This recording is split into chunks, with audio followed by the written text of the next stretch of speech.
International red sandalwood smugglers में अगर किसी स्मगलर का नाम लेना हो जिसे गिरफ्तारी के बाद भी कोई फर्क नहीं पड़ा तो उसमें साहुल हमीद का नाम पहले आता है। वैसे बिजनेस के मामले में इस साहुल का नाम सबसे ऊपर है, पर साल 2004 में सिंगापुर के इस सिटीजन को चेन्नई में रेड सैंडलवुड की स्मगलिंग करने के जुर्म में पकड़ा गया था। उसके बाद जमानत पर उसे छोड़ा भी गया, पर उसने अपना धंधा बिल्कुल बंद नहीं किया। दुबई से वो अपना काम कर ही रहा था। साल 2011 में जब डायरेक्टरेट ऑफ रेवेन्यू इंटेलिजेंस ने कोची पोर्ट से दुबई में होने वाली रेड सैंडलवुड स्मगलिंग की कोशिश को नाकाम किया तो उसमें भी इस साहुल का नाम था, पर इस बार उसका नाम आया किंग पिन के रूप में। किंग पिन मतलब उस ग्रुप का मेन पर्सनल थालस्री के शफीक का ये करीबी था जो रेड सैंडलवुड ऑपरेशन का लीडर बनता फिरता रहा। चित्तूर और तिरुपति पुलिस के जरिए एयरपोर्ट पर उन्हें पकड़ने की कोशिश के बावजूद तमिलनाडु और आंध्र प्रदेश से कम 100 स्मगलर्स शादी में शामिल होने के लिए द यूनाइटेड अरब एमिरेट्स गए।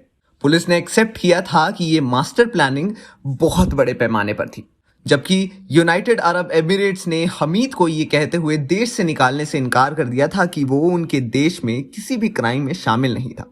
एनवायरनमेंट की या नेचर सेफ्टी के लिए इंटरनेशनल एसोसिएशन के जरिए पेड़ों को एंडेंजर्ड स्पीशीज यानी जो पेड़ खत्म हो सकते हैं या जो रिस्क में है उनके लिस्ट में डाला गया, जो रिस्क बनाता है, लेकिन ये सब स्मगलर्स के लिए फायदेमंद है। वैसे इन लाल चंदन तस्करों के पास करोड़ों की प्रॉपर्टी है, तेज स्पोर्ट्स कार है और फैशन मॉडल के साथ 5 स्टार होटल्स में पैसे उड़ाते हैं सिर्फ कुछ ही सालों के लिए काम करके। एपी पुलिस ने यह भी पता लगाया कि साल 2015 के पहले कुछ महीनों में लगभग 1000 टन लाल सैंडर्स को एपी से बाहर भेजा गया था। एपी से दुबई तक हवा या समुद्र से, फिर पाकिस्तान के लिए, आखिर में जमीन से चीन का सफर किया। एक दूसरा रास्ता पश्चिम बंगाल से बांग्लादेश या बर्मा और फिर चीन तक है।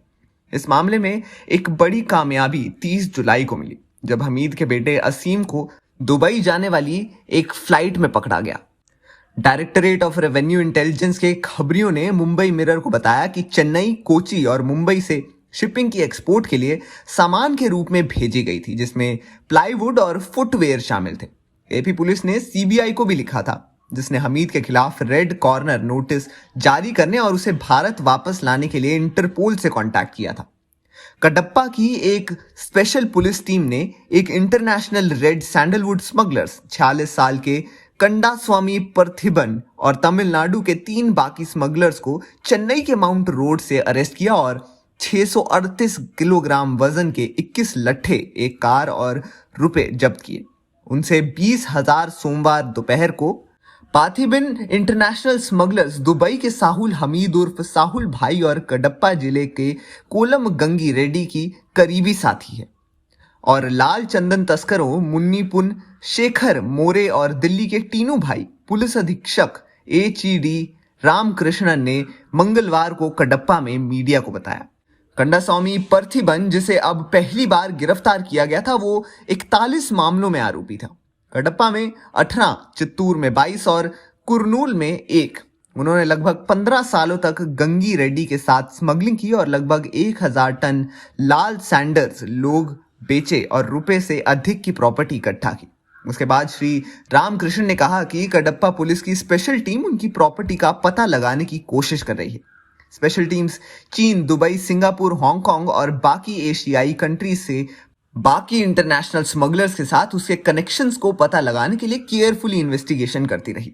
अरेस्ट किए गए कुछ स्मगलर्स के कबूलनामे पर चेन्नई में रेड हिल्स में रहने वाले पर्थिबन, 33 साल के थंगारूज अशोक कुमार राजू, 50 साल के रामास्वामी मुरुगेशन और 59 साल के एनडी रमन, सभी को तमिलनाडु के धर्मपुरी जिले से अरेस्ट किया गया। एसीपी ने कहा उन्हें मीडिया के सामने पेश कर रहे हैं। पर्थिबन एक ग्रेजुएट जो एक प्राइवेट बैंक में एक टेम्पररी एम्प्लॉय बनकर काम करते थे। उसने एक इंटरनेशनल स्मगलर संदन मिरान के साथ कनेक्शन बनाया जो अब चीन में रह रहा था और 2001 से लाल चंदन की तस्करी कर रहा था, ऐसा श्री रामकृष्ण ने कहा। संदन मिरान ने उन्हें साहुल हमीद से मिलवाया और उन्होंने उन्हें गंगा रेड्डी से मिलवाया। पर्थिबन ने चित्तूर, कडप्पा और कुरनूल जिलों के लाल चंदन तस्करों के साथ कनेक्शन बनाया, उनसे लोग खरीदे और उन्हें इल्लीगल तरीके से पहुंचाया और उन्हें चेन्नई, बेंगलुरु, दिल्ली, मुंबई में इंटरस्टेट और इंटरनेशनल स्मगलर्स को बेच दिया। पार्थिबन और गंगी रेड्डी ने एक साथ दुबई का दौरा किया और साहुल भाई से मुलाकात की और स्मगलिंग को तेज करने के लिए एक डील की। उन्होंने आंध्र प्रदेश, कर्नाटक, तमिलनाडु के तस्करों से लट्ठे खरीदे और उन्हें लॉरी कार्स और कंटेनर्स में मौसमी फलों और सब्जियों के साथ राजस्थान, दिल्ली, तमिलनाडु, यूपी तक पहुंचाया और महाराष्ट्र में भी। रेड सैंडर्स लोग वाले कंटेनर दिल्ली से नेपाल और तिब्बत के रास्ते चीन भेजे गए थे। तो ये थी इंटरनेशनल स्मगलर साहुल हमीद की कहानी और उनका साथ जुड़े बाकी स्मगलर जो रहे सैंडलवुड बेचकर दुनिया के अमीर बनने के ख्वाब देख रहे थे।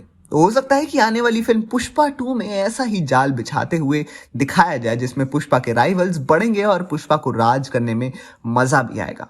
तो आपके क्या विचार हैं? हमें कमेंट सेक्शन में अपने विचार जरूर बताएं और देखते रहिए हमारा चैनल पॉलीग्राज स्टूडियोज।